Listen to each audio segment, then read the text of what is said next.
এই সংসারে সব থেকে ভয়ানক এবং গভীর অন্ধকার কোনটা?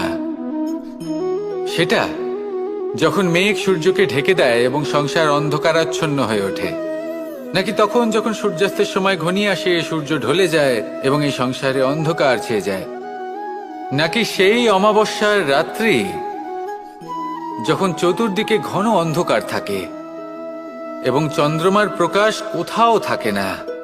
না, এই সংসারে সব থেকে বেশি ভয়ানক অন্ধকার হলো মানসিকতার অন্ধকার। মানসিকতা খুব গভীর একটা বিষয়।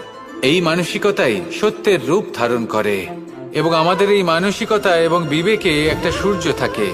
যদি আমরা এটা জীবন থেকে বের করে ফেলি, তাহলে নিরাশা, হতাশা, অসফলতা এর এমন এক ঘন অন্ধকারে আমরা ফেসে যাব যে তার থেকে বাইরে